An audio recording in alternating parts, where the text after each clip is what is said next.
কুরবানি হলো দুই রকমের। করকম বাবা? দুই রকমের কুরবানি, একটা স্বাভাবিক জবাই, একটা অস্বাভাবিক জবাই। স্বাভাবিক জবাইটা কিরকম করেন? পশুটাকে বেঁধে দিয়ে গলায় জবে করে, এটা স্বাভাবিক জবাই। আর অস্বাভাবিক জবাইটা কি? ধরুন আপনি এমন একটা প্রাণী কিনেছেন, অত্যাধিক ছটফট করছে, ঘুঁতোচ্ছে বা খুব তেজি গরু ইত্যাদি পশু, আপনি তাকে জবে করবেন। কিভাবে করবেন? তাকে বলা হয়েছে অস্বাভাবিক জবাই। আপনি বিসমিল্লাহ আল্লাহু আকবার বলে তরোয়াল মারলেন, ও রক্ত বের হয়ে গেল, পড়ে গেল, ব্যাস জবে হয়ে গেল। এটা হলো অস্বাভাবিক জবাই। তাহলে স্বাভাবিক জবাই, অস্বাভাবিক, যেগুলো শিখে নেন। আপনারা আমাকে ডেকেছেন কেন? কোরআন হাদিস কিছু শেখা। আজকের আলোচনা হবে তো কবরবাসীর উদ্দেশ্যে। এই কথাগুলো কেন বলছি? এই কথাগুলো না বললে আপনার কিছু জানা হবে না, শেখা হবে না। আপনারা নবীকে ভালোবাসেন। কোরআনে আল্লাহ পাক বলেছেন, ইয়া আইয়ুহাল্লাযীনা আমানু, হে ঈমানদার বান্দাগণ, আতিউল্লাহ, তোমরা আল্লাহকে অনুসরণ করো, ওয়া আতিউর রাসূল, রাসূলকে অনুসরণ করো, ওয়ালা তুবতিলু আমালাকুম, আল্লাহ পাক তোমাদের আমলগুলো বরবাদ করে দেবে না। সুতরাং আল্লাহকে অনুসরণ করুন, রাসূলের হাদিসগুলোকে অনুসরণ করুন। আমরা কি করেছি বর্তমানে? আল্লাহর কোরআনকে ছেড়ে দিয়েছি, নবীর হাদিসকে গুরুত্ব দিইনি, তৃতীয় কোন ব্যক্তির মতামতকে গুরুত্ব দিয়েছি বেশি। ঠিক না? আল্লাহর কথার গুরুত্ব কম আমাদের কাছে হয়ে গেছে। আল্লাহর কথার গুরুত্ব নেই, নবীর কথার গুরুত্ব নেই, তৃতীয় কোন ব্যক্তির কথার গুরুত্বকে বেশি দিয়েছি, যার জন্য তো সমস্যা হবেই আমাদের। কোরআনে বলা হয়েছে, হে পৃথিবীর মানুষ, এই পৃথিবীতে তোমরা হালাল খাবার খাবে। এবার আসছে এক নাম্বার, নবীদেরকে হালাল খেতে বললেন। দুই নাম্বার কাদের হালাল খেতে বললেন? শোনো, মুমিনদেরকে আল্লাহ হালাল খেতে বলেছেন। এই আয়াতটা কোথায়? এটা সূরা বাকারার 172 নম্বর আয়াত। ইয়া আইয়ুহাল্লাযীনা আমানু, হে ঈমানদার বান্দাগণ, কুলু মিন তাইয়্যিবাতি মা রাযাকনাকুম, আমার দেওয়া হালাল রিজিকগুলো তোমরা ভক্ষণ করো, হারাম খাবারগুলো কখনোই খাবে না, হালাল খাবার খান। এবার আসছি দ্বিতীয় নাম্বার ব্যক্তি হলো মুমিন, মুসলমানরা হালাল খাবে পৃথিবীতে। তিন নাম্বার কারা হালাল খাবে? মুসলিম, অমুসলিম, হিন্দু, মুসলিম, জৈন, ব্রাহ্মণ, খ্রিস্টান, কুলি, সাঁওতাল, বাগদি, দুলে, জাতি, ধর্ম, বর্ণ নির্বিশেষে এক কথায় পৃথিবীর মানুষকে কোরআনে বলা হয়েছে হালাল বা বৈধ খাবার খেতে। অবশ্যই আমি দলিলটা দিয়ে দিচ্ছি, শুনে নিন কোথায় আছে। কোরআনের 2 নম্বর পারা 4 নম্বর পৃষ্ঠার 8 নম্বর লাইনে, সূরার নাম সূরা বাকারা 168 নম্বর আয়াতে আল্লাহ বলেন, ইয়া আইয়ুহান নাস, হে মানব জাতি। এখানে হিন্দু মুসলমান কোনো পার্থক্য নেই। হে মানব জাতি, কুলু মিম্মা ফিল আরদি হালালান তাইয়্যিবা, পৃথিবীতে আমার দেওয়া হালাল রিজিকগুলো তোমরা ভক্ষণ করো। এখানে মুসলিম, অমুসলিম সকলকেই হালাল খাবার খেতে হবে। আপনি কি ভাবছেন কোরআন শুধু মুসলমানদের জন্য এসেছে? এটা আপনাদের ভুল ধারণা। কোরআন এসেছে হুদাল্লিন নাস। কোরআন বলছে হুদাল্লিন নাস, নাস মানে মানব, মানুষের হেদায়েতের জন্য কোরআন নাযিল হয়েছে। জোরে বলুন।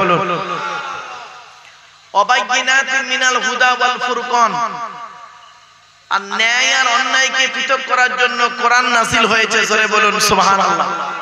আপনি পৃথিবীতে কিভাবে চলবেন, আপনার চলার পথটা বাতলে দেবে কোরআন। মনে রাখবেন, কম্পিউটার শিখতে গেলে দুটো জিনিস লাগে, একটা থিওরি, একটা প্র্যাকটিক্যাল। ইসলামে দুটো জিনিস আছে, একটা থিওরি, একটা প্র্যাকটিক্যাল। থিওরিটার নাম হলো কোরআন, প্র্যাকটিক্যালটার নাম হলো মুহাম্মদ সাল্লাল্লাহু আলাইহি সাল্লাম। কোরআনে বলা হয়েছে নামাজ পড়ো। কিভাবে পড়বেন? নামাজ কায়েম করো। কিভাবে কায়েম করবেন? প্র্যাকটিক্যাল করে মুহাম্মদ সাল্লাল্লাহু আলাইহি ওয়াসাল্লাম দেখিয়ে গেলেন। কোরআনে বলা হয়েছে রোজা রাখো। কিভাবে রাখবেন? প্র্যাকটিক্যাল করে দেখিয়ে গেলেন মুহাম্মদ সাল্লাল্লাহু আলাইহি ওয়াসাল্লাম। কোরআনে বলা হয়েছে ওযু করো। কিভাবে ওযু করবেন? প্র্যাকটিক্যাল করে দেখিয়ে গেলেন মুহাম্মদ সাল্লাল্লাহু আলাইহি ওয়াসাল্লাম। কোরআনে বলা হয়েছে তায়াম্মুম করো। কিভাবে করবেন? প্র্যাকটিক্যাল করে দেখিয়ে গেলেন মুহাম্মদ সাল্লাল্লাহু আলাইহি ওয়াসাল্লাম। কোরআনে বলা হয়েছে গোসল করো, স্নান করো। কেমন করে গোসলটা করবেন? প্র্যাকটিক্যাল করে দেখিয়ে গেলেন মুহাম্মদ সাল্লাল্লাহু আলাইহি ওয়াসাল্লাম। কোরআনে বলা হয়েছে ব্যবসা করো, কিভাবে করবেন প্র্যাকটিক্যাল করে দেখিয়ে গেলেন মুহাম্মদ সাল্লাল্লাহু আলাইহি ওয়াসাল্লাম। এরপরে একজন ব্যক্তি বললেন, ইয়া রাসূলুল্লাহ, আমি যুদ্ধের ময়দানে গিয়েছিলাম, এসে দেখছি আমার মা মারা গেছে, এখন আমি কি করব? নবীজি বললেন, তোমার মা মারা গেছে, তুমি এক কাজ করবে, তোমার মায়ের জন্য দুটো কাজ করবে। এক নাম্বার, তুমি তোমার মায়ের জন্য রুহে মাগফিরাতের দোয়া চাইবে, যেন আল্লাহ তোমার মায়ের জীবনের গুনাহগুলি ক্ষমা করে দেয়। দুই নাম্বার হলো, তুমি তোমার মায়ের জন্য দান খয়রাত করবে, কবরে শুয়ে শুয়ে তোমার মা সওয়াব পাবে। আরেকজন ব্যক্তি বললেন, ইয়া রাসূলুল্লাহ, ইয়া হাবিবাল্লাহ, হুজুর, আমার বাপও নেই মাও নেই, আমি এখন কি করব বলুন? আল্লাহর নবী বলেন, মান যারা কবরা আবাওয়াইহি আও ওয়াগদিহিমা ফি কুল্লি জুমআতিন গফিরা লাহু ওয়া কুতিবা লাহু বারাআ। নবী বলেন, জুম্মার দিনে যদি কোনো ছেলে তার বাপ আর মায়ের কবরটা একবার জিয়ারত করে, ছেলের দোয়ার ওসিলায় বাবার কবরটাকে আল্লাহ পাক আলোয় আলোকিত করে দেয়। বাবা, মাসে যদি 4টে শুক্রবার হয়, বছরে কটা হয়? 4 বার 48, 8 বার বাম্মার কবরের ধারে যান। সবে বরাতের রাতে একবার যান, তাও একা একা নয়, ভাড়াটিয়া লোক ইমাম সাহেবটাকে সাথে করে নিয়ে। অযোগ্য অপদার্থ সন্তান তুমি, অযোগ্য অপদার্থ সন্তান তুমি। তুমি মনি সাহেবের নিয়ে দোয়া করলে কবরের ধারে গিয়ে ভেবেছো তোমার দোয়া কবুল? মনি সাহেব, আরে মনি সাহেবের বাম্মা বেঁচে আছে, তার দোয়া, তোমার বাম্মা মরে গেলে তোমার দোয়া এক হয় কোনদিন? কেন এটা বুঝেন না আপনারা?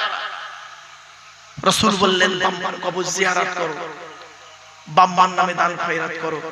বাম্মা যাদের বেঁচে আছে তারা কি করবে? বাম্মার কোনো কষ্ট যেন না হয়, খাওয়া দাওয়া, অন্ন বস্ত্র বাসস্থান, অন্ন বস্ত্র বাসস্থান, এর কষ্ট তুমি তোমার বাম্মাকে দিও না। আর তার শারীরিক দিক তুমি লক্ষ্য রাখো। তোমার বাপ কাফের, তোমার বাপ বেঈমান, তোমার বাপ মুশরিক, তোমার বাপ ইহুদি, তোমার বাপ নাসারা খ্রিস্টান, ওসব দেখার দরকার নেই। কোরআন বলছে তুমি মুসলমান, তোমার বাপ অন্য ধর্মের, তোমার মা অন্য ধর্মের, তুমি মুসলমান। কোরআন কি বলছে? কোরআন বলছে তথাপিও তুমি বাম্মার সঙ্গে ভালো আচরণ করবে। সুবহানাল্লাহ বলা গেল না? তোমার বাম্মা যদি আল্লাহ এবং নবীর বিরুদ্ধে কোনো কথা বলে তখন তুমি মানবে না, কিন্তু পৃথিবীতে বাম্মাকে ভালোবাসবে, তাদের প্রতি ভক্তি শ্রদ্ধা সম্মান করবে, তাদেরকে কোনোদিন কষ্ট দিও না। একজন পুরুষ যদি 4 জনকে খুশি করে জান্নাতি, একজন পুরুষ 4 জনকে খুশি করুন, জান্নাতে যাবেন আপনি 100%। এক নম্বর, আপনি আপনার রব আল্লাহকে খুশি করুন, অর্থাৎ কোরআন মোতাবেক জীবন যাপন করুন, হারামগুলো থেকে বর্জন করুন, হালালগুলো গ্রহণ করুন। আপনি তো হারামকে বর্জন করতে পারেননি, হারামটাকে আঁকড়ে ধরে রেখেছেন। আমি আপনাদের আলোচনা করছিলাম কি অভদ্র হারাম আর ভদ্র হারাম, মনে পড়ছে? ওখান থেকে এত দূর চলে এলাম। একটা পয়েন্ট বলেছি কি, ব্যভিচার করা হারাম। এই যুবক ছেলেরা, ব্যভিচার থেকে দূরে সরে থাকো, অনুরোধ করে বলে যাচ্ছি। এই রোজারিদের দিন বেশিরভাগ হসপিটাল, নার্সিং হোম গুলোতে মুসলমানের ছেলে মেয়েরা ভর্তি হয়েছে বেশি, আর অ্যাক্সিডেন্ট করেছে মুসলমানের বাচ্চা বেশি। কেন? লজ্জা হচ্ছে না? তুমি 1 মাস রোজা রাখলে আর ঈদের নামাজ পড়ার পরেই তুমি মনে করে যে আমি একটা মোটরসাইকেল পেয়েছো, বাপের মোটরসাইকেল, দাদুর মোটরসাইকেল পেয়েছো বলে মহামারী কিছু করে বলেছো। আর যদি পেছনে একটা মেয়ে বসে থাকে তো হয়ে গেল।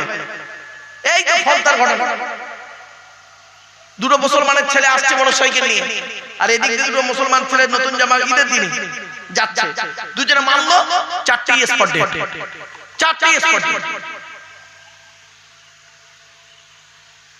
আর মুসলমানের ছেলেগুলো দেখলে কি অবস্থা, এরা মাথার চুল কাটে, বাপরে বাপ, কি বিচ্ছিরি জঘন্য অবস্থা। ভালো নয় বাবা, বাস্তবটাই বললাম। ফিরে এসো, চোখ জোড়ো বন্ধ হয়ে গেলে না সব বুঝতে পারবে, চিন্তার কোনো কারণ নেই। মানুষকে ভালোবাসা শেখো। চলো, 1 নম্বর হারাম। ছেলে মেয়ে যদি ব্যভিচার করে, ছেলে মেয়ে যদি ব্যভিচার করে আর বাম্মা যদি তাহাজ্জুদের নামাজ পড়ে, ওই বাম্মার নামাজ আল্লাহ কবুল করবে না। শুনে নাও কেন? ছেলে মেয়ের বিয়ের বয়স হয়ে গেছে, অনেক বাম্মা বিয়ে দেয় না, অনেক বাম্মা আছে ছেলে মেয়েকে বিয়ে দিচ্ছে না, আর এদিকে বাম্মা নামাজ পড়ে রোজা রাখে। ওই ছেলে মেয়ে যদি যৌন ক্ষুধার তাড়নায় যদি ব্যভিচার করে, ওই পাপের বোঝা বাম্মার ঘাড়ে পড়বে। খেয়াল দেখো, আল্লাহর নবী বলেছেন প্রত্যেক পিতামাতার দায়িত্ব হলো ছেলে এবং মেয়ের উপরে তিনটি। এক নাম্বার, ছেলে মেয়ে জন্মগ্রহণ করলে সুন্দর সুন্দর নাম রাখতে হবে, ডান কানে আযান দিতে হবে, বাম কানে ইকামত দিতে হবে, আর অর্থ থাকলে আকিকা করতে হবে। দু নম্বরে বলা হয়েছে ওয়াইদা ওয়ালাদা ওয়াইউআল্লিমুহুল কিতাবা, ছেলে মেয়ে যখন কথাবার্তা বলতে শিখবে তাদেরকে লেখাপড়া শেখাবে, কোরআনের শিক্ষা দেবে, লেখাপড়া শেখাবে। লেখাপড়ায় পিছিয়ে কেন? কেন লেখাপড়ায় পিছিয়ে? এই কোরআনে লেখা আছে 82 জায়গায় বিভিন্ন অ্যাঙ্গেলে নামাজের কথা, 92 জায়গায় আছে লেখাপড়ার কথা। তো কোন সংখ্যাটা বেশি, 82 না 92? তাহলে লেখাপড়ায় পিছিয়ে কেন? বাংলা একটা কথা আছে, শত মূর্খ লয়ে আমি স্বর্গে নাহি যাব, দ্বাদশ পণ্ডিত নিয়ে পাতালেই রব। 100 জন মূর্খ মানুষকে নিয়ে স্বর্গে গিয়ে কোনো লাভ নেই, 12 জন শিক্ষিত লোককে নিয়ে নরকে থাকা অনেক ভালো। মূর্খ বন্ধুর থেকে শিক্ষিত শত্রু ভালো। যে জাতি লেখাপড়ায় পিছিয়ে, সে জাতি সব দিকে পিছিয়ে। মনে রাখবেন, আপনি ছেলে মেয়েকে লেখাপড়া শেখান, ছেলে মেয়েকে লেখাপড়া শেখান, এখনো সুযোগ আছে। আপনার জীবনটা গেছে গেছে, আপনার ছেলে মেয়ের জীবনটা নষ্ট করবেন না প্লিজ, আমি আপনাকে অনুরোধ করে গেলাম। ছেলেকে ইংরেজি শিক্ষা দিন, ইংরেজি শিক্ষা দিন, বাংলা শিক্ষা দিন, আরবি শিক্ষা দিন, ভারতের জাতীয় ভাষা হিন্দি, হিন্দি ভাষাটাও শেখান, সাথে সাথে কম্পিউটারটা শিখিয়ে দিন। ওর ভবিষ্যতের চিন্তা আপনার করতে হবে না, নিজের পায়ে দাঁড়িয়ে যাবে। আপনি তা করেননি, আপনি বাপ বলে দাবি করেন। জন্মদিনে বাপ হওয়া যায় না, পেটে ধরলে মা হওয়া যায় না। মাম্মা হতে গেলে অনেক দায়িত্ব আছে। তাই নবীজি বললেন ছেলে মেয়ে যখন কথাবার্তা বলতে শিখবে তাদেরকে লেখাপড়া শেখাবে। আল্লাহর নবী বলেছেন, এই পিতামাতারা, তোমাদের জন্ম দেওয়া ছেলে মেয়ের সামনে কোনোদিন স্বামী তার স্ত্রীকে বাজে ভাষায় গালি দেবে না। আমার বাপ যদি আমার মাকে আমার সামনে গালি দেয়, আমি ওই গালটা আগে শিখে নেব। ঠিক না বেটা? আপনাদের পাড়ায় যদি কোনো বাচ্চা ছেলে গালি দেয়, আপনারা কি বলেন? পরিবেশ খারাপ। একদম বলবেন না পরিবেশ খারাপ। আল্লাহর দেওয়া পৃথিবী খারাপ, খোদার দেওয়া জমিন খারাপ, খোদার দেওয়া অক্সিজেন খারাপ, খোদার দেওয়া সূর্যের আলো খারাপ, খোদার দেওয়া চাঁদের প্রতিফলিত রশ্মি খারাপ, তুমি বাম্মা খারাপ। ডাইস যদি ভালো হয়, ও ডাইস থেকে যে মালটা বেরোবে ভালোই বেরোবে, আর ডাইসটা যদি বেকা হয়, ও ডাইস থেকে যেটাই বেরোবে বেকাই বেরোবে। ডাইসটার নাম হলো বাপ আর মা। আগে ডাইসটা ঠিক হয়। কথাটা শুনতে একটু টক লাগলো, বাস্তব কথা। এরপরে নবীজি বললেন ওয়াইজা বালাগা ওয়াইজাও বিজা ওয়াইজা আদরাকা, ছেলে মেয়ে যখন প্রাপ্তবয়স্ক হয়ে যাবে, যৌবন তাদের যখন ফুটবে, পাত্র পাত্রীদেরকে বিয়ের ব্যবস্থা করে দেবে, বিয়ে দিয়ে দেবে। আপনি তো তা করেননি। আপনি তাহাজ্জুদ নামাজ পড়েছেন, রোজা রেখেছেন, আপনি মনে করলেন পার হয়ে গেছেন। এত সহজ নয়, একটু পরেই আসছি, দাঁড়ান। তো এক নাম্বার অভদ্র হারামটা বেরোলো। এক নম্বর অভদ্র হারাম হলো জেনা, ব্যভিচার। 2 নম্বর হারামটা বলি, মদ খাওয়া হারাম। কি বললাম? আল্লাহর কোরআন জানিয়ে দিয়েছে, কোরআনের 4 জায়গায় লেখা আছে মদ খাওয়া হারাম। মনে রাখবেন।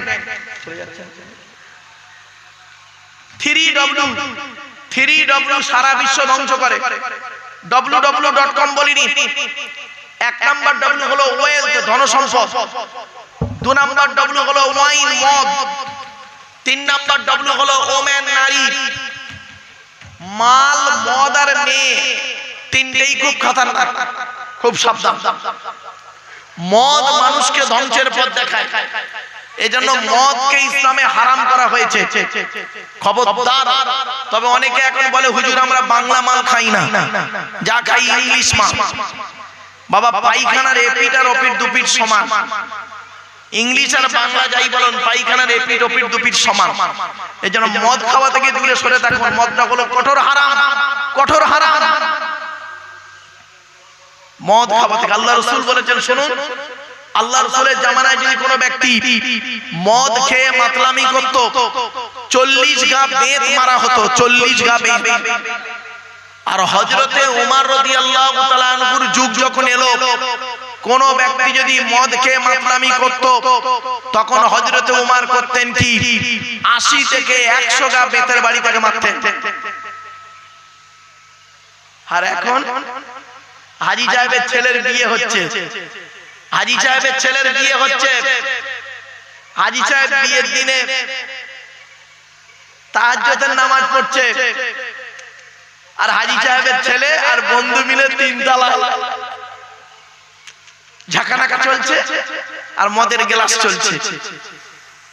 যদি হাজী সাহেবের বলা হয়, চাচা কি হলো, ও বাচ্চা চ্যাংড়ারা কি করবে, ওই একটু করবে, কবরে ঢোকো, আদা রসুন বেটে দেবে। এজন্য মদ হলো কঠোর হারাম।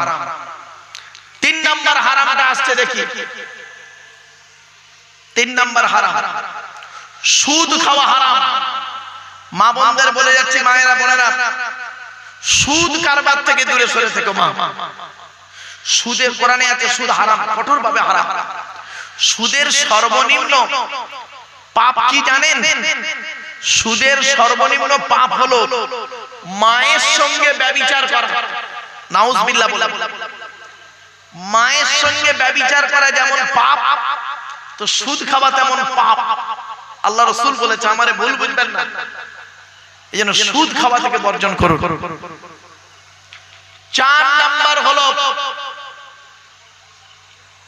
ইয়েতিমের মাল খাওয়া থেকে দূরে সরে থাকুন। বাপ মারা গেছে, মা মারা গেছে, তাদের সম্পত্তি আপনি হরণ করে নিলেন লাঠির বল পাটির বল দিয়ে, এত সহজ নয়। কোরআনে বলছে আল্লাহ, যারা ইয়েতিমের মাল খেয়ে নিয়েছে তারা তাদের পেটে নরকের আগুনগুলো ঢোকাতে শুরু করেছে। ইয়েতিমের মাল খাওয়া হারাম। এরপরে আল্লাহ বলছেন হারাম পিতামাতার অবাধ্য হওয়া হলো হারাম। অনেক ছেলে মেয়ে আছে দেখবেন পিতামাতার গুরুত্ব নেই তার কাছে, শ্বশুর শাশুড়ি গুরুত্ব খুব বেশি, জাহান্নামী সন্তানগুলো। অনুরোধ করে আপনাদের বলে যাচ্ছি, জন্মদাতা বাপ আর মায়ের থেকে এই পৃথিবীতে আল্লাহর নবীর পরে জন্মদাতা বাপ মার উপরে কেউ বেশি ভালোবাসতে পারে না। আপনি কি ভাবছেন? এজন্য বাপ মাকে কোনোদিন কাঁদাবেন না। এরপরে হারাম আসছি, একটা হারাম, এই হারামটা ম্যাক্সিমাম লোক করে বসে আছে, ম্যাক্সিমাম লোক করে বসে আছে। কি পুরুষ কি নারী, মা বোনেরা আছে, মা বোনেরা ভালো করে শুনে নিন, এর জন্য জাহান্নামে আপনাকে যেতে হবে। কোরআনে আল্লাহ বলেছেন, আপনারাও শুনুন কি হারামটা, কঠোর হারাম। লা তাকতুলু আওলাদাকুম মিন খাশিয়াতি ইমলাক, তোমরা তোমাদের সন্তানদেরকে খাবার ভয়ে হত্যা করো না। এখানে অনেক মানুষ আছেন, অনেক নারী পুরুষ আছেন, স্বামী স্ত্রী আনন্দ ফুর্তি করলো, স্ত্রীর পেটে বাচ্চা এসে গেছে, দুজনে মিলে যুক্তি করলো এ বাচ্চাটা নেওয়া যাবে না, ট্যাবলেট খাইয়ে ইনজেকশনের মাধ্যমে ওয়াশের মাধ্যমে বাচ্চা মেরে দিয়েছে। আল্লাহর কোরআন বলছে, ওয়াইজাল মাউউদাতু সুইলা, ওই সমস্ত মৃত সন্তানদেরকে আমি কিয়ামতের মাঠে জিজ্ঞাসা করব, বিআইয়ি যামবিন কুতিলা, কোন অন্যায়ের কারণে তোমাদের বাপ মা তোমাদের হত্যা করেছিল বলো। ওই মাসুম মাসুম বাচ্চারা বলবে, আল্লাহ আমরা হত্যা হতে চাইনি, হত্যা হতে চাইনি, আমার বাপ আর মা আনন্দ ফুর্তি করলো, বাপের পৃষ্ঠ হতে মায়ের পেটে যখন এলাম বাপ আর মা দুজনে মিলে যুক্তি করলো, ডাক্তারের পরামর্শ নিয়ে আমাদেরকে ইনজেকশনের মাধ্যমে 499 টাকা ট্যাবলেটের মাধ্যমে ওয়াশের মাধ্যমে বিভিন্ন দিক থেকে আমাদের মেরে দিল। আজকের যদি জাহান্নামায় দিতে হয়, ওই বাপ আর মাকে আগে তুমি জাহান্নামায় ঢোকাও, তারপর তোমার বিচার যা হয় করিও, তারপরে ডাক্তারটাকে ঢোকাও। আপনি কি ভাবছেন? এখন আপনার দাড়িটা পেকে গেছে, 25 বছর বয়সে কটা বাচ্চা নষ্ট করেছেন। শুধু তাই নয়, বিয়ের আগে কটা বাচ্চা নষ্ট করেছেন। বিয়ের আগে যারা বাচ্চা নষ্ট করেছে তারা দুটো পাপ করেছে। এক নাম্বার পাপ হলো ব্যভিচারের পাপ, শাস্তি হবে তার। দুই নাম্বার পাপ হলো বাচ্চা নষ্ট, হত্যার পাপ। আর বিয়ের পরে যারা বাচ্চা নষ্ট করেছে, কি নারী কি পুরুষ, তারা একটা পাপ করেছে, সন্তান হত্যার পাপ, কঠিন শাস্তি ওদের। এখন সময় আছে, ফিরে আসুন, তওবা করুন, এখন সময় আছে, তওবা করুন। এজন্য অনুরোধ করে বলে যাচ্ছি, সন্তান হত্যা করবেন না। আরেকটা এর সঙ্গে বলে যাচ্ছি, কন্যা সন্তান হলে অনেকে আপনারা কি করেন, মুখ বেঁকিয়ে ফেলেন। মনে রাখবেন, 10টা অযোগ্য অপদার্থ নিকৃষ্ট পুত্র সন্তানের থেকে একটা আল্লাহওয়ালা কন্যা সন্তানই যথেষ্ট। ঠিক না বেঠিক? অযোগ্য অপদার্থ নিকৃষ্ট পুত্র সন্তানের থেকে আল্লাহওয়ালা কন্যা সন্তান যথেষ্ট। যাদের বাড়িতে কন্যা সন্তান আছে শুনে নিন, যখন কোন কন্যা সন্তান পৃথিবীতে আসে, আল্লাহ একটা ফেরেশতা পাঠিয়ে বলে, ওগো আল্লাহ, ফেরেশতা পাঠিয়ে বলে, ফেরেশতাটা কি বলে শুনুন, ওগো আল্লাহ, এই দুর্বল কন্যা সন্তানটা যে পুরুষ বা নারী পৃথিবীতে ভালোবাসবে এই বাচ্চার প্রতি, এই কন্যা সন্তানের প্রতি, আল্লাহ তুমি তার প্রতি রহমত বর্ষণ করো। তারপর ওই কন্যা সন্তান যখন বিয়ে হয়, যখন বিয়ে পড়ানো হয়ে যায়, বিয়ে হয়ে যায়, সেই সময় আল্লাহ এক ফেরেশতাকে পাঠায়। সেই ফেরেশতা এসে বলে, আল্লাহ, এই কন্যা সন্তানটাকে যে ব্যক্তি নিঃস্বার্থভাবে বিবাহ করেছে আজকে, আল্লাহ এই কন্যা সন্তান, এই মেয়েটিকে যে বিবাহ করলো, সেই স্বামীর আয় উন্নতি বরকত দান করো, এদের স্বামী স্ত্রীর মহব্বত বাড়িয়ে দাও আল্লাহ, জোরে বলো।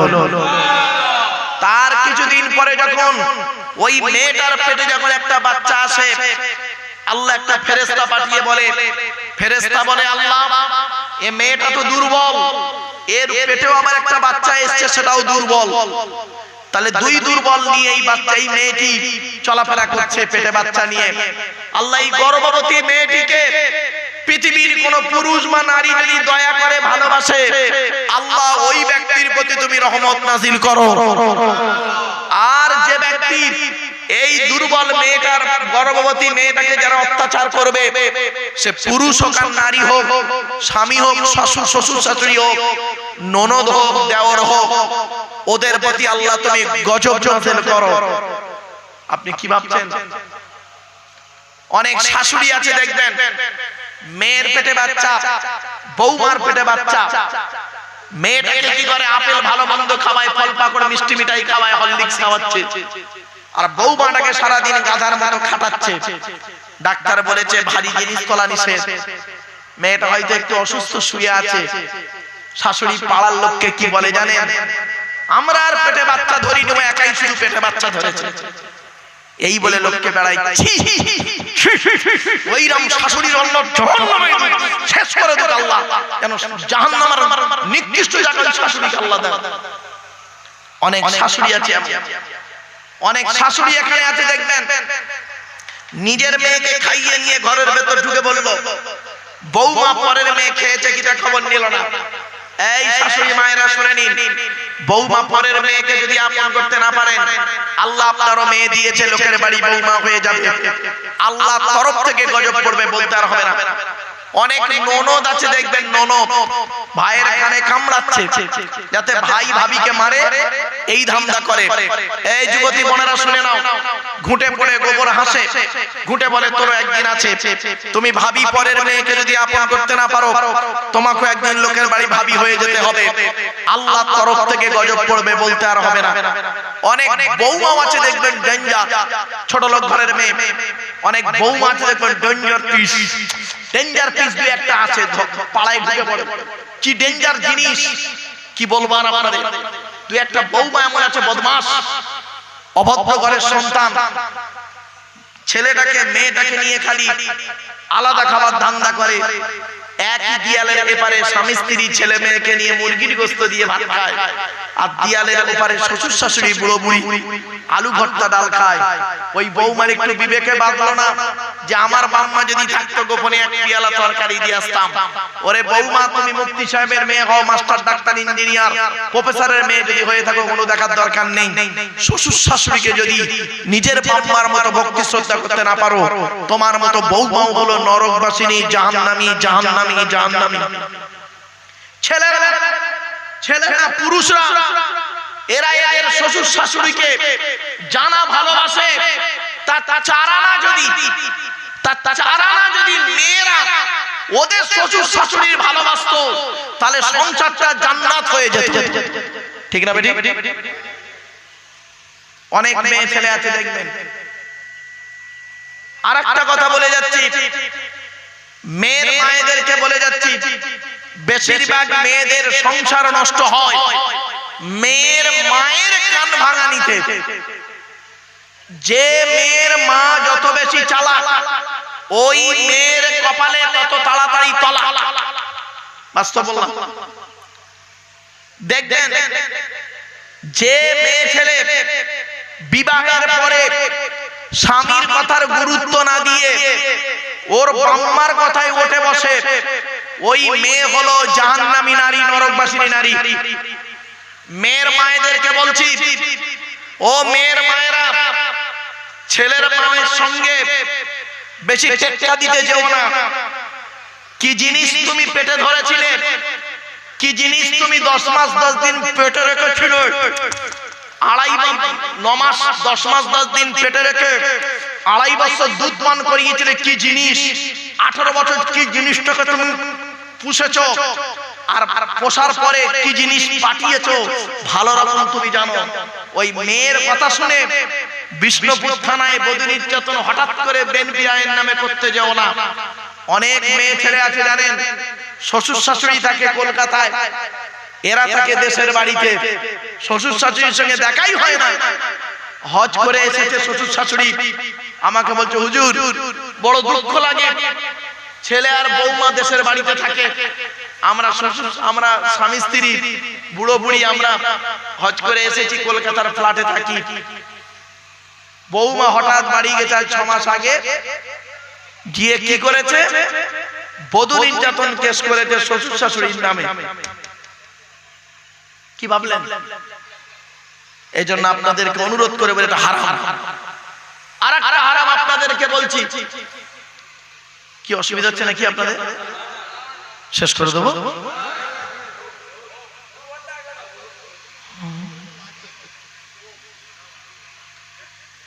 শোনেন, আর একটা হারাম বলছি, স্ত্রীর পিতামাতার গালি দেওয়া হারাম। স্ত্রীর পিতামাতাকে কথা বলুন না, আপনারা কথা বলুন না। শ্বশুর শাশুড়ির গালি দেওয়া হারাম। খবরদার শ্বশুর শাশুড়িকে গালি দেবেন না। এ ওয়াজ তো হয় না। আপনি কি করেছেন? ঈদের দিনে আপনার স্ত্রী বেচারা ঘুম থেকে উঠতে একটু দেরি করেছে, আপনি করলেন কি, স্ত্রীর বাম্মা তুলে গালি দিলেন, মরা বাপটাকে কবর থেকে তুলে আনলেন, মরা মাটাকে কবর থেকে তুলে আনলেন। আনার পরে আপনি করলেন কি, গোসল করে জামা কাপড় পরে আতর সুরমা মেখে ঈদের মাঠে গিয়ে ঈদের নামাজ পড়ে ইমাম সাহেবের বুকে বুকে মিলছেন। আপনি ভাবলেন আপনার ঈদ কবুল হয়ে গেছে। এত সহজ নয়।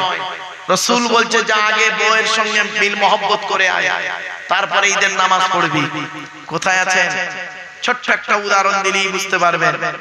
হযরতে উমর রাদিয়াল্লাহু তাআলা আনহু, ঈদের দিনে হযরতে উমর রাদিয়াল্লাহু তাআলা আনহু করেছেন কি জানেন? ঈদের নামাজ পড়ে এসে, পুরাতন জামা কাপড়ে ঈদের নামাজ পড়ে এসে ঘরের দরজা বন্ধ করে ঘরের ভিতরে বসে বসে ঝরঝর করে কাঁদছেন। হযরত উমরের স্ত্রী উমরকে বলছেন, হে আমিরুল মুমিনিন, খলিফাতুল মুসলিমিন, আপনি তো বর্তমানে এখন মদিনার রাষ্ট্রপতি, আপনি একজন দেশের রাষ্ট্রপতি হয়ে আপনি কিভাবে এরকম করছেন? দেখুন, ঈদের রমজান মাস কেটে গেল, ঈদের নামাজ হয়ে গেল, বাইরে মানুষ নতুন জামা কাপড় পরে আনন্দ খুশি করছে, আর আপনি একজন দেশের রাষ্ট্রপতি হয়ে ঈদের নামাজ পড়ে এসে ঘরের দরজা বন্ধ করে কেন কাঁদছেন? তখন হযরত ওমর রাদিয়াল্লাহু তাআলা আনহু বলেছিলেন, ও সাদের স্ত্রী, প্রাণের স্ত্রী, শোনো, আমি কেন চোখের পানি ফেলছি জানো?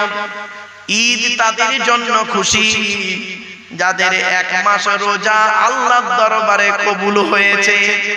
আমি ওমর এক মাস রোজা রেখেছি ঠিকই, কিন্তু আমার রোজাগুলি আল্লাহর দরবারে কবুল হয়েছে কি তা আমি জানিনি। আর আমরা এত আল্লাহর ওলি মানুষ, আমরা রোজাই রাখিনি। ঠিক না বেটি? রোজাই রাখিনি। আপনি কি ভাবলেন বাবাজি? বাড়ি থেকে ভাববেন। চলো, এরপরে হারাম আসছে আর একটা, ভাই বোনের ফারাইজি অংশ যারা দেয়নি, ভাই বোনের ফারাইজি অংশ। এই মা বোনেরা শুনে নিন, মা বোনেরা শুনে নিন, বাপ মা যদি মারা যায়, ভাই যদি বেঁচে থাকে, বাপের সম্পত্তি আপনি ভাগ পাবেন। যে ভাই দেবেন ওই ভাই জাহান্নামী, আর বোন যদি ভাইকে মাফ করে দেয় আলাদা জিনিস, কিন্তু বোনের হক আপনাকে দিতে হবে। ফারাইজি অংশ যদি আপনি না দেন, আল্লাহ আপনাকে ছাড়বে না, এত সহজ নয়, ছাড়বে না আপনাকে। কোরআনে বলা হয়েছে একজন পুরুষ যা পাবে দুটো মেয়ে ছেলে তাই পাবে। ধরুন আপনার বাপ মা মারা গেছে,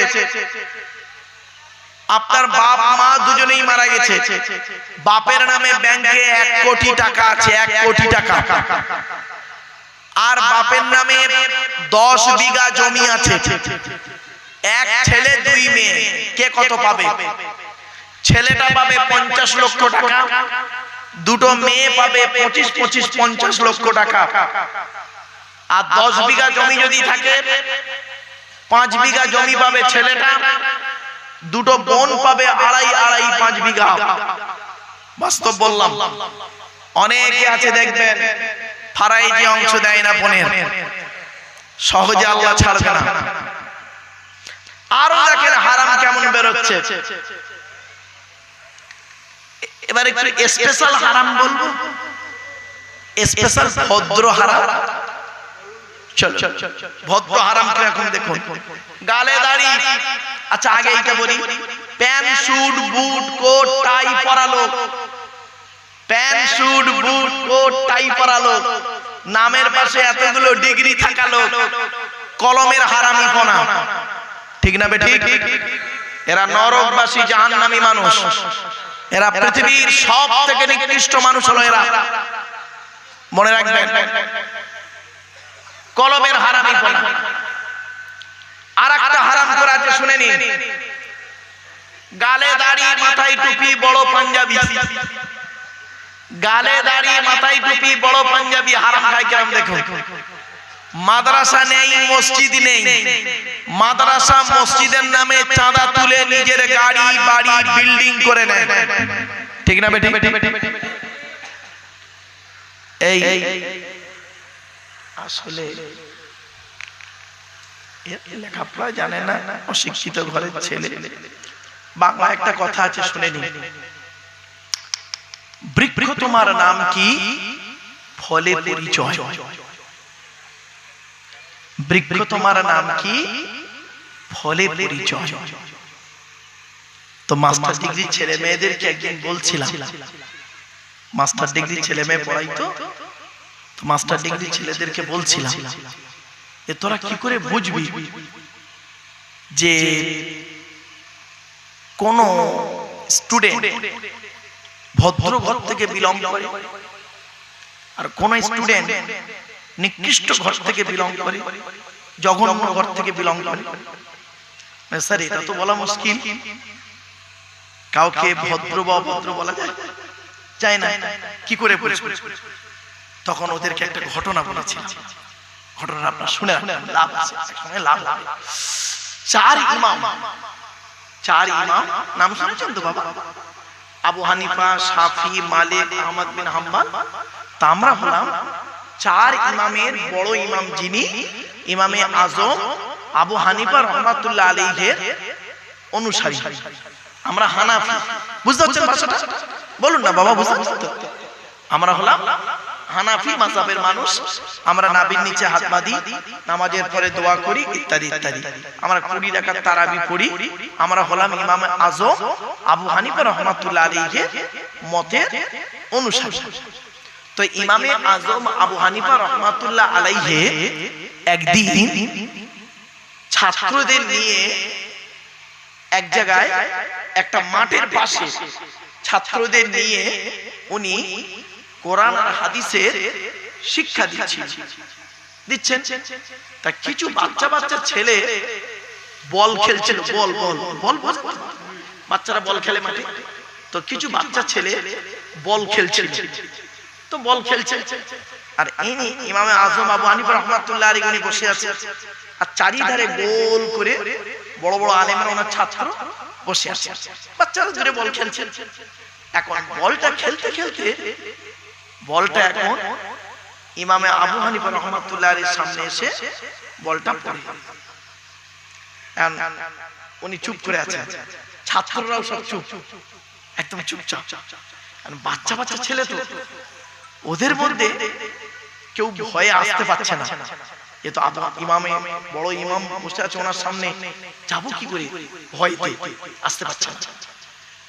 তো এ ওকে বলে তুই যা না, তুই যা, তুই যা। ওদের মধ্যে একটা ছেলে ছিল জানেন, সেই বাচ্চাটা করেছে কি জানেন, এই লুঙ্গিটাকে উল্টে, আমরা ছোটবেলায় দেখেছেন কি এই লুঙ্গি উল্টে রাখুন বেঁধে নেয়, আর দেখেছেন কি বলুন, মনে পড়ছে কি ছোটবেলায়? ওই এখনো পরে অনেকে ওই বাচ্চাটা লুঙ্গিটাকে উল্টে বেঁধে নিয়ে ডাঁটছে এসে ইমামে আবু হানিফা রাহমাতুল্লাহ আলাইহির সামনে দেখে বলটা নিয়ে সোজা চলে গেল। ওনার ছাত্ররা বড় বড় আলেম, তো ছাত্ররা বসে আছে। আবু হানিফা রাহমাতুল্লাহ আলাইহি আবু হানিফা কিছু বলেননি, চুপচাপ বাচ্চারা নিয়ে চলে গেল। তারপরে উনি ওনার ছাত্রদের বলছে এই বাচ্চাটি হলো জারদ সন্তান। তখন বলছে হুজুর, হয়তো ভেবেছে হুজুর রেগে বলেছে, স্বাভাবিক যে উনি একটা বল ওনার সামনে থেকে নিয়ে চলে গেল, ভেবেছেন রেগে হয়তো হুজুর বলেছে। বলছে না গো বাবা, আমি বাস্তব বলছি। তখন ছাত্ররা বলল হুজুর যখন বলেছে অত বড় একটা পৃথিবী বিখ্যাত ইমাম, তার কথা কোনোদিন নড়চড় নাও হতে পারে। খোঁজ খোঁজ খোঁজ খোঁজ খোঁজ খোঁজ খোঁজ করে দেখলো সত্যি সন্তানটা হলো পিতৃ পরিচয়, সন্তানটা নেই। তখন ছাত্ররা আবার ক্লাস করতে বসে নাকি বলছে হুজুর আপনি বুঝলেন কি করে, বুঝলেন কি করে? তখন উনি বলেছিলেন মনে রাখবে, যখন কোন সন্তান খুব খুব অভদ্রতার পরিচয় দেবে, তখন তুমি বুঝে নেবে যে সন্তানটা ভালো ভদ্র ঘরের সন্তান নয়, মারাত্মক কথা। তখন আমি স্টুডেন্টদেরকে বললাম, বলছে স্যার তো মারাত্মক কথা। আমি বললাম দেখ, তোদের বাপেরা কে নামাজ পড়ে কে পড়ে না আমি জানি না, কিন্তু আমি স্টুডেন্টদেরকে বললাম তোদের বাম্মা কারা নামাজ পড়ে কে পড়ে না আমি কিন্তু জানি না, আমি বলতে পারবো না। তবে তোদের আচার আচরণ দেখে আমি বলে দেবো তোর বাপ নামাজ পড়ে কি না পড়ে। কি করে স্যার, কি করে হয়? বললাম দেখ, কিছু সন্তান আছে এই যখন নামাজের টাইম হবে তখন কিছু সন্তান আছে দেখবেন অটোমেটিক তারা পকেট থেকে টুপিটা নিয়ে মসজিদে চলে যাবে, ঠিক না? বেরিয়ে যায় না? তখন বুঝে নেবে যে এই সন্তানটার পিতা এবং মাতা এরা ধর্মের পথে একটু থাকে, হয় ওর মা নামাজ পড়ে নইলে ওর বাপ নামাজ পড়ে। আপনি খবর নিয়ে দেখবেন, একদম বাস্তব। এই জন্য আপনাদেরকে আমি একটা সুন্দর কথা বললাম, এই জিনিসগুলো মাথায় রাখবেন। ইসলাম হলো আদবের ধর্ম, আদর্শে ভদ্রতার ধর্ম। ইসলাম কোনোদিন অভদ্রতা শেখায় না। আমরা নিজেরা অভদ্রতা করতে পারি, কিন্তু ইসলাম কোনোদিন, ইসলাম তার পথেই চলবে। এই জন্য বাপেদের বলি, আপনাদের অসুবিধা হলে বলবেন, আমি ছেড়ে দেবো, চিন্তা নেই। 1:15 হয়ে গেছে, প্রায় 2 ঘন্টা পার করে ফেলেছি, বুঝতে পারছেন? আর নয়, একটু দরুদ শরীফ, আল্লাহুম্মা সাল্লি আলা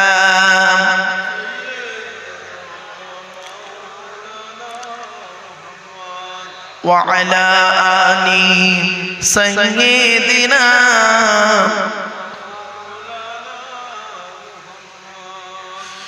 এসো তোমরা ইসলামী, এসো তোমরা ইসলামী, হবে যে উজালা, মক্কা মদিনা নবী কামলিওয়ালা।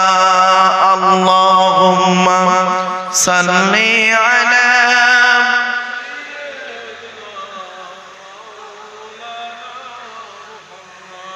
ওয়া আলা আলি সাইয়্যিদিনা।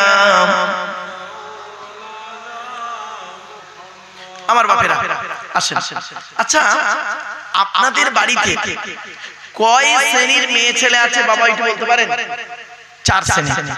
আমাদের বাড়িতে 4 শ্রেণীর মেয়ে ছেলে আছে। কয় শ্রেণীর মেয়ে বলুন, কথা বলুন। 4 শ্রেণীর। কে কে? মা, বোন, মেয়ে, বউ, এই 4 শ্রেণীর মেয়ে ছেলে।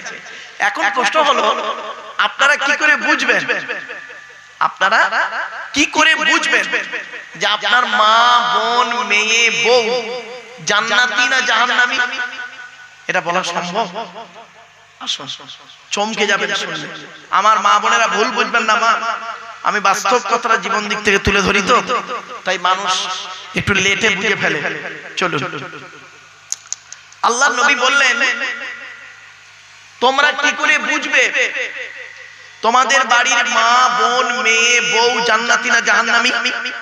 সাহাবীরা বললেন, ইয়া রাসূলুল্লাহ, কে জান্নাতে যাবে জাহান্নামে যাবে তো বলা মুশকিল। নবীজি বললেন, শোনো, যে সমস্ত নারীদের মধ্যে কমসে কম 6টা অভ্যাস থাকবে। কটা? আমার মা বোনরা ভালো করে শুনে নিন, মায়েরা।